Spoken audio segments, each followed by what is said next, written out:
Hi friends, പുതിയൊരു വീഡിയോയിലേക്ക് സ്വാഗതം. ഇപ്പോൾ മാർക്കറ്റിൽ ഇഷ്ടം പോലെ ക്യാരറ്റ് കിട്ടുന്നുണ്ടല്ലേ, വളരെ വിലക്കുറവും. അപ്പോൾ കുറച്ച് ക്യാരറ്റ് എടുത്ത് ഹൽവ ഉണ്ടാക്കിയാലോ? ഞാനിന്ന് ക്യാരറ്റ് ഹൽവയാണ് ഉണ്ടാക്കാൻ പോകുന്നത്. ഇത് 1/2 കിലോ ക്യാരറ്റ് ഉണ്ട്, ഗ്രേറ്റ് ചെയ്ത് വച്ചിട്ടുണ്ട്. ക്യാരറ്റ് ഹൽവയ്ക്ക് റെഡ് ക്യാരറ്റാണ് കൂടുതൽ നല്ലത്. ഇതിലേക്കായിട്ട് പാൻ ചൂടാക്കി 4 ടേബിൾ സ്പൂൺ ഗീ ഒഴിക്കാം. ഗീയിൽ ഈ ക്യാരറ്റ് കുറച്ച് നേരം ഒന്ന് വഴറ്റിയെടുക്കണം. റെഡ് ക്യാരറ്റ് കിട്ടുകയാണെങ്കിൽ അത് തീർച്ചയായിട്ടും യൂസ് ചെയ്താൽ ഭയങ്കര ടേസ്റ്റാണ്. നല്ല മധുരമുള്ളതാണ് റെഡ് ക്യാരറ്റ്. പക്ഷേ അത് നമ്മുടെ മാർക്കറ്റുകളിൽ അധികം കിട്ടാറില്ല. തണുത്ത കാലാവസ്ഥയുള്ള പ്രദേശങ്ങളിലാണ് റെഡ് ക്യാരറ്റ് കൂടുതലായിട്ട് കിട്ടുന്നത്. നമ്മുടെ ഇവിടെയൊക്കെ റോഡ് സൈഡിൽ കൊണ്ടുവച്ചിരിക്കുന്ന കച്ചവടക്കാർ 3 കിലോ 100 രൂപയ്ക്ക് 4 കിലോ 100 രൂപയ്ക്കൊക്കെ തരുന്നുണ്ട്.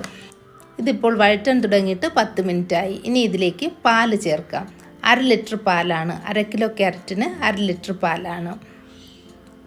ഇതൊന്ന് ഇളക്കി കൊടുക്കാം.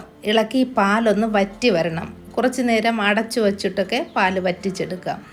ഇടയ്ക്കിടയ്ക്കൊക്കെ ഒന്ന് ഇളക്കി കൊടുത്താൽ മതി. ഇതിലിനി ആവശ്യമായിട്ടുള്ള പഞ്ചസാര ചേർക്കാം.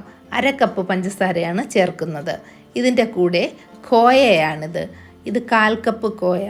ഖോയ എന്ന് പറഞ്ഞാൽ പാല് വറ്റിച്ചെടുത്തുണ്ടാക്കിയതാണ്. 1/2 ലിറ്റർ പാല് വറ്റിച്ചെടുത്തപ്പോൾ കിട്ടിയതാണിത്. ഇതിന് പകരമായിട്ട് പാൽപ്പൊടി യൂസ് ചെയ്യാം. 1/2 കപ്പ് പാൽപ്പൊടി യൂസ് ചെയ്യാം. പഞ്ചസാര ചേർക്കുമ്പോൾ കുറച്ചൊന്ന് ലൂസാകും. അത് കഴിഞ്ഞ് വറ്റി വരുമ്പോൾ ഹൽവയ്ക്ക് നല്ല കളർ കിട്ടും.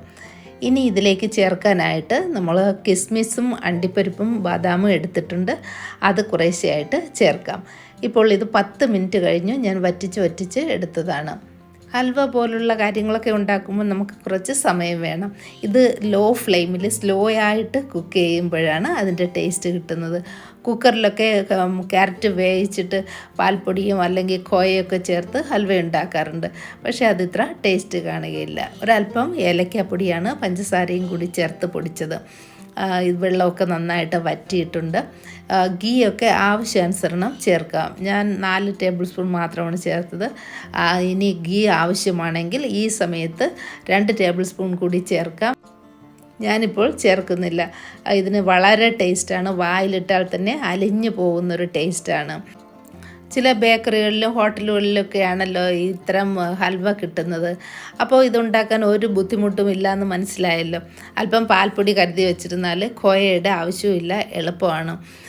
റെഡിമെയ്ഡ് ഖോയ ഇവിടെ കിട്ടാൻ ബുദ്ധിമുട്ടാണ്. ഖോയ ഉണ്ടാക്കാനും ബുദ്ധിമുട്ടൊന്നുമില്ല.